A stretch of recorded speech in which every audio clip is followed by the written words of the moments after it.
Os etruscos foram os primeiros povos a impor o poder sobre grande parte da península italiana, de uma região fértil ao sul do rio Arno, ao norte do rio Tibre e a oeste dos Apeninos. A região corresponde à Toscana de hoje. Por volta de 700 a.C., a primeira civilização da Idade do Ferro produziu na Toscana uma civilização orientalizada que começou a aparecer na Península Italiana, mas suas origens são complexas. A hipótese mais plausível é que os etruscos chegaram da Ásia Ocidental e se estabeleceram na Itália durante o período turbulento após o colapso dos impérios, Hitita e Micênico, onde uniram forças com as populações nativas estabelecidas, Verano, Viana, misturadas. Esta hipótese é mais provável devido à grande semelhança da língua etrusca com a escrita oriental e porque os ritos religiosos etruscos tinham muitas características semelhantes. Assim, a civilização etrusca foi o resultado de uma evolução mais geral, em vez de migração.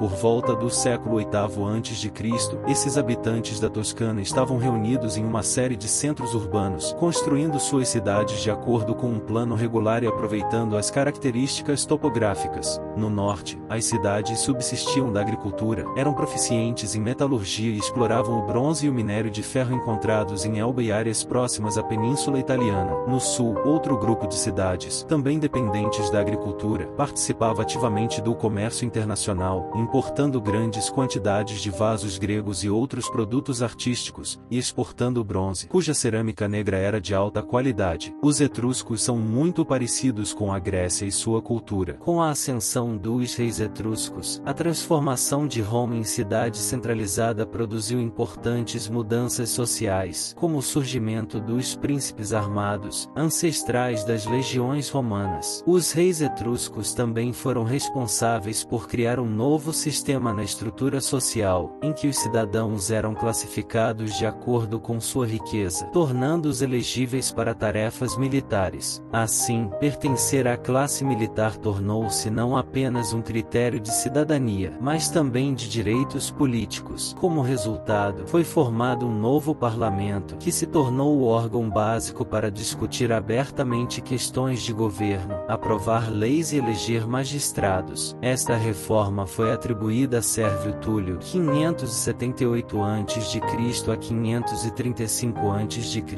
Os etruscos não se impuseram como dinastia governante sobre seus súditos. Por volta de 510 a.C., Roma era uma importante potência controlando grandes áreas do território, levando à queda da monarquia etrusca, pois os etruscos já haviam sofrido dificuldades internas. Um grande número de famílias poderosas foram excluídas do senatorial fora da corte, portanto, sua condição de nobres garantia seus privilégios, e fora, por exemplo, a ameaça que começaram a sentir, especialmente no sul, devido à invasão das planícies costeiras pelos povos da montanha. Por volta de 510 a.C., os etruscos foram atacados por terra e mar e foram forçados a recuar para a Etrúria, possibilitando aos romanos assumir o destino de Roma como um exército mais forte. Em 474 a.C., os etruscos receberam seu golpe fatal na Campânia, e a batalha naval da cidade grega de Cumas caiu para os cartagineses, que os destruiu completamente. O alfabeto etrusco, que se tornou a base do alfabeto latino, foi derivado do grego. A técnica etrusca de pintura de vasos veio da Grécia. A maioria das técnicas de metalurgia foi importada da Grécia, entre outras. Pode-se até dizer que o contato com a Grécia determinou a fase mais importante da expansão etrusca. Os gregos se estabeleceram no sul da Itália, especialmente na Campânia,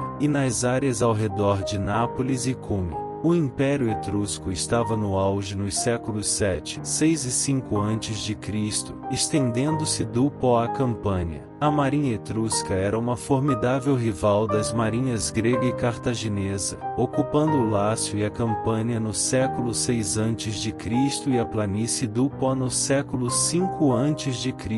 Após o seu desaparecimento, os romanos mantiveram certas tradições etruscas, como a religião. Isso substituiu a religião pagã dos antigos romanos baseada na tríade Marte, Júpiter, Quirino, sem estátuas consagradas nos templos, e a nova tríade Júpiter, Juno e Minerva recebeu uma no templo do Capitólio, templo capitolino de Júpiter. Os etruscos praticavam a adivinhação para garantir o conhecimento da vontade dos deuses. De 650 a.C. a 550 a.C., Roma se desenvolveu. Este período corresponde ao auge da civilização etrusca. A prosperidade da cidade se refletia na qualidade da arquitetura, templos, casas, produtos importados, e se baseava em uma economia agrícola e seu controle, no comércio sulista e na breve expansão dos etruscos para o sul. No século IV a.C.,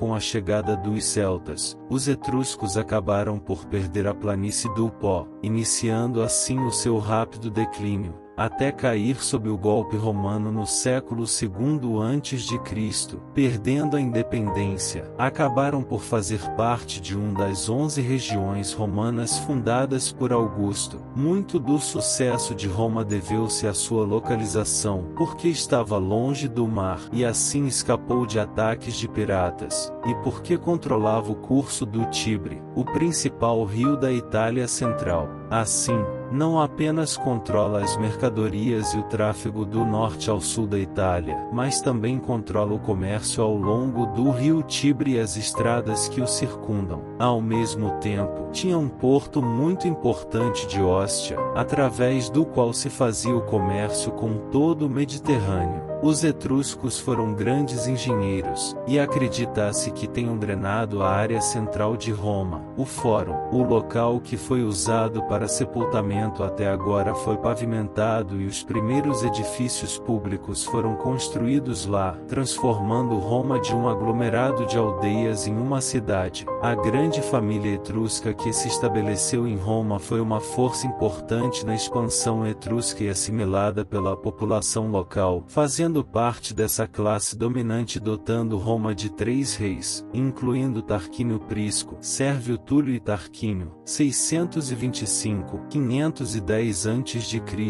Essas pessoas estão comprometidas não apenas com grandes obras públicas, mas também com a implementação de uma política externa expansionista. O futuro de Roma dependia de seu controle da planície do Lácio, que era habitada por comunidades racialmente semelhantes, com algumas práticas religiosas semelhantes às dos primeiros romanos. A imigração etrusca para Roma deu novo impulso a um movimento que já havia começado no século VII a.C. Sob esses homens, Roma não apenas conquistou muitos pontos estratégicos próximos, mas também forjou alianças com a nação latina e a comemorou com um templo dedicado a Diana. E aí, gostou desse vídeo? Se gostou, se inscreva no canal, deixe o seu like e o seu comentário, pois gostaria de respondê-lo. Um forte abraço e até o próximo vídeo. Tchau!